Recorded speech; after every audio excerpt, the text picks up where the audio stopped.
երբ որ մենք խոսում ենք ցեղասպանագիտության մասին եւ հայոց ցեղասպանության ուսումնասիրման մասին, պետք է միշտ հիշենք, որ սա երիտասարդ գիտաճյուղ է եւ ցեղասպանության մասին կոնվենցիան ընդունվել է 1948 թվականին եւ ցեղասպանություն երևույթը, որը միջև այդ անուն չի ունեցել, մարդկությունը միշտ իր պատմության ընթացքում ցավոք սրտի իր քաղաքական հարցերը փորձել է լուծել այլ խմբի ոչնչացման միջոցով, բայց տերմին ինքնին չկար եւ միայն երբ որ Ռաֆայել Լեմկինը 1943 թվականին մտցրեց այդ տերմինը գիտական շրջանառության մեջ եւ հետո ՄԱԿ-ը ընդունեց որպես կոնվենցիա, մենք արդեն գոյություն ունենք մի երևույթի հետ, որը ունի անուն։ Եվ այդ անունը եւ այդ երևույթը բնականաբար պետք է դառնար ուսումնասիրման առարկան, բայց բավականին ուշ դարձավ 70-ականների մասին ենք մենք խոսում, 1970-ականների, բայց մի խնդիր կար, հայոց ցեղասպանությունը մի տեսակ չէր տեղավորվում այդ մեծ գիտաճյուղի մեջ, ինչու չէր տեղավորվում, որովհետեւ քաղաքական նաեւ խնդիրներ կային։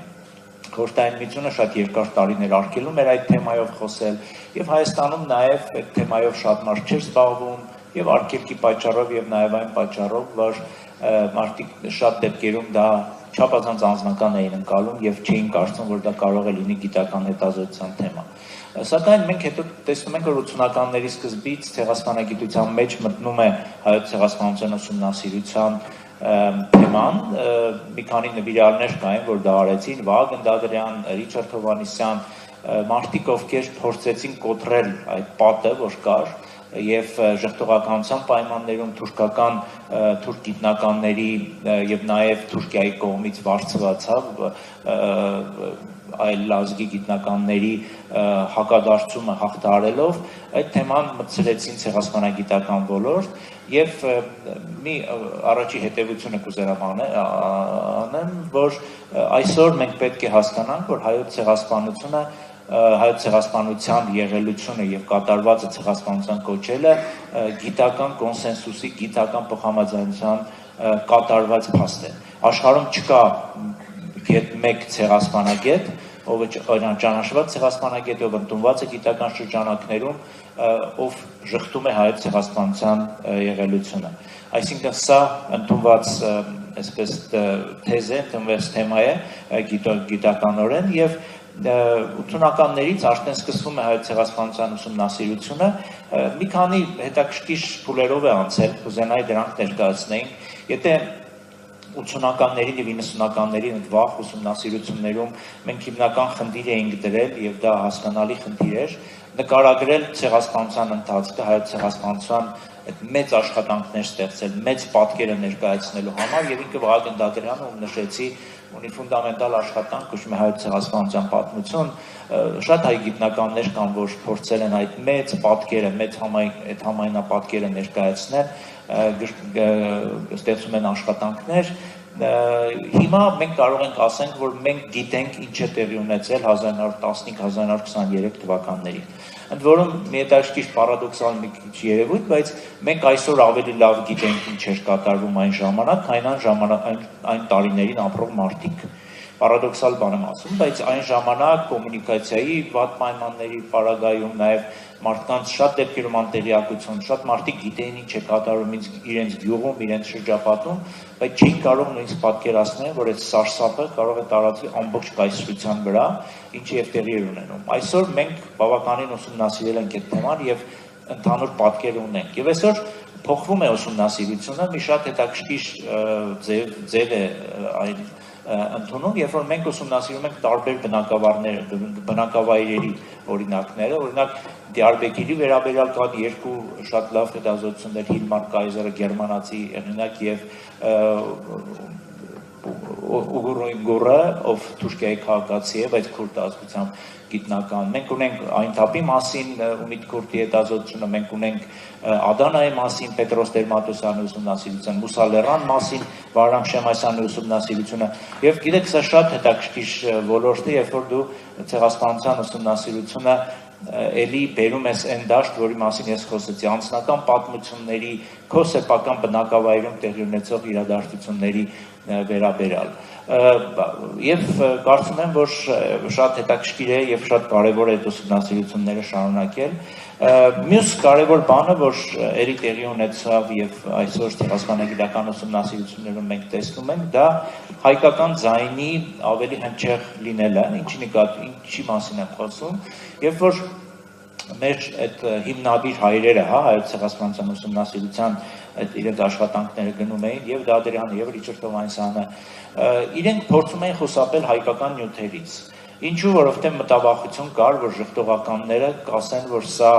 այսպես ոչ հավաստի տեղեկություններ է, դա ձեր կողմից ստեղված տեղեկություններ են, եւ օրինակ եթե Վահագն Դադրյանի գիրքը կարդաք, որոնք խորհուրդ կտամ երիտասարդներին անպայման ծանոթանալ այդ գրքի հետ, հայերեն թարգմանությունը նույնպես կա, Վահագն Դադրյանը գրեթե հայկական նյութ չի օգտագործում, գերմանական, թուրքական աղբյուրների վրա է գրում, որպեսզի այն լինի ավելի ծանրակշիռ, այն լինի ավելի հավաստի եւ ոչ մի այսպես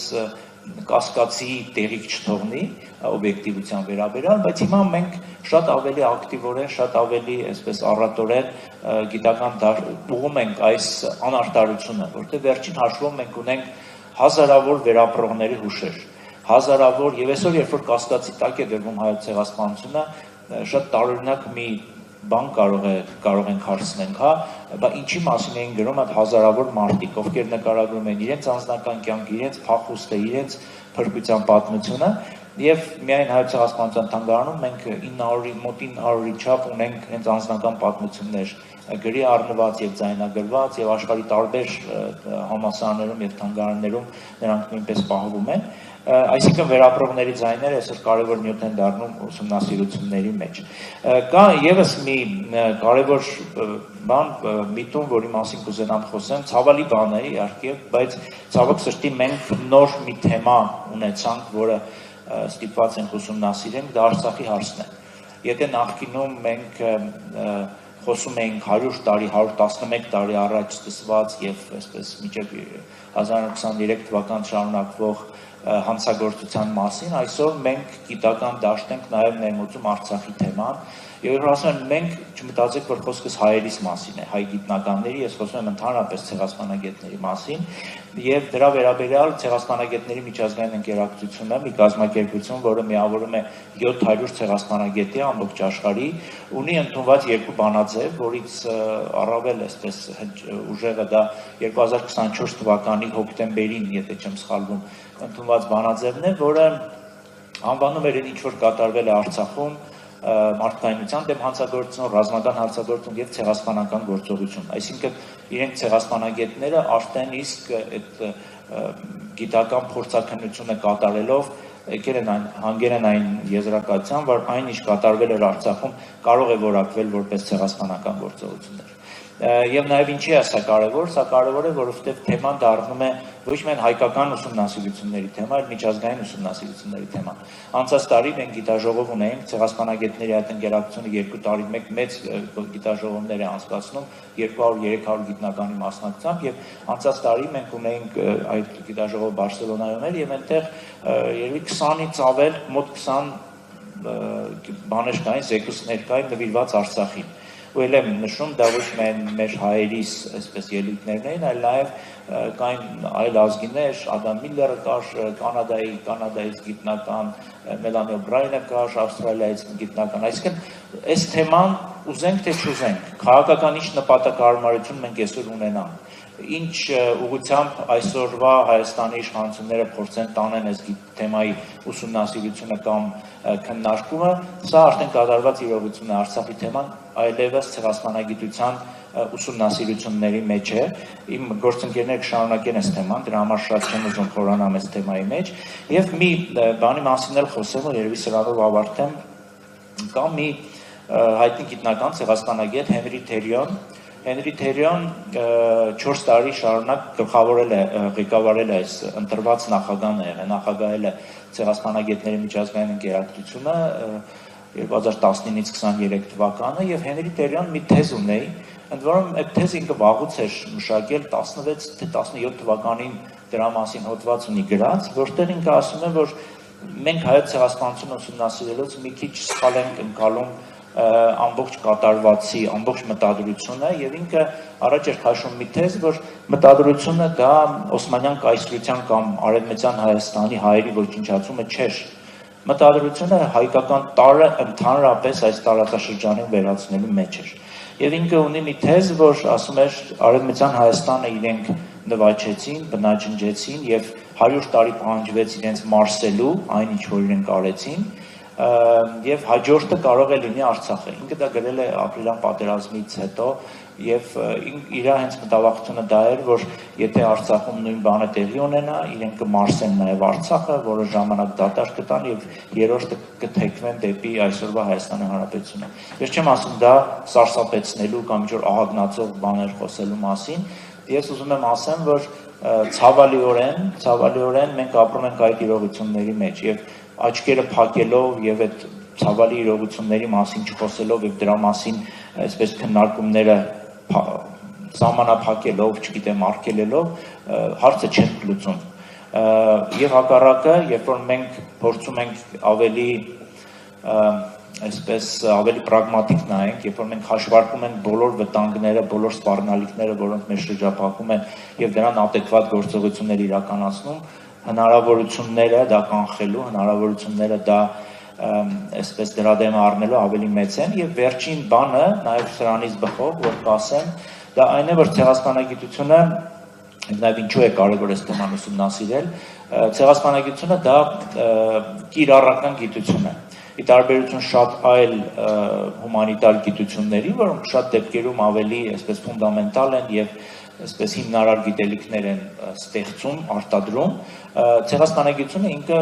ոչ միայն ֆունդամենտալ է, ոչ միայն ուսումնասիրում է անցյալում տեղի ունեցած ցեղասպանությունները, այլ նաև փորձում է կանխարգելել ապագա ցեղասպանությունները։ Մի քանի մեխանիզմ կան համաշխարհային, որոնք կիրառվում են եւ որոնք նաև այսպես ՄԱԿ-ի հովանու ներքո գործում են ցեղասպանությունների կանխարգելման եւ երբ որ մշտադիտարկումը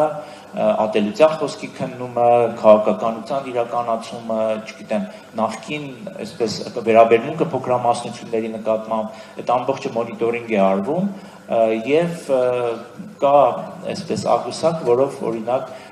չափվում է թե որ երկրում, որ հասարակությունում հնարավոր է որ ցեղասպանության վտանգը բարձր է եւ իդեալական աշխարհում դրան պետք է հետևել ՄԱԿ-ի կողմից գործողությունները, որովհետեւ ՄԱԿ-ի գլխավոր քարտուղարը, չգիտեմ, գիտեք թե չէ, իր տեղակալներից մեկը կոչվում է ցեղասպանությունների կանխարգելման գծով տեղակալ։ Այսինքն ինքը մի հատուկ մարդ ունի, ում հիմնական աշխատանքը հենց ցեղասպանության կանխարգելելն է։ Եվ ցեղասպանագիտությունը տալիս է այդ տեղեկությունները, ցեղասպանագիտությունը սնում է այդ մարմինները, որոնք պետք է որ կանխարգելել։ Եվ դա շատ կարևոր է հիշել, որ ցեղասպանությունը դրանք կանխվող երևույթներ են ճիշտ ժամանակին, ճիշտ գործողությունները, դիվանագիտական եւ քաղաքական ճնշումը, աշխատանքը շատ կարեւոր է եւ երբ որ մենք Հայաստանի երիտասարդ Հայաստանի Հանրապետությունը ընդունում էր իր անկախության հռչակագիրը եւ այնտեղ մտցնում էր որ Հայաստանը աջակցելու է միջազգային ճանաչմանը հայոց ցեղասպանության, դա ուղղակի այսպես խոսքեր չէին շատ լավ հասկացվել էր, որ սա մեր ազգային անվտանգությունը մի աստիճան բարձրացնելու համար ուղղված գործողություն է։ Քանի դեռ մենք խոսում ենք հայոց ցեղասպանության մասին, քանի դեռ մենք պայքարում ենք միջազգային ճանաչման մասին, հավանականությունը, որ նման գործողություններ կիրականացվեն Հայաստանի Հանրապետության դեմ, ավելի քչանում են։ Ամենայն դեպս միշտ մենք մեր դիվանագիտական, նաև գործիքակազմում եւ քաղաքական գործիքակազմում այդ թեզը ունեցել ենք։ Ցավոք սրտի վերջի շրջաններում տեսնում ենք, որ դա դուրս է հանվել եւ դրա համար աճել են նաև ռիսկները։ Լավ, ձեր համբերությունը չհրաժարելու համար այսքանով ավարտեմ եւ համոզված եմ, որ իմ գործընկերները կշարունակեն այս թեման եւ այդ համապարփակ պատկերը մենք ձեզ կարող ենք ներկայացնել։ Շնորհակալություն։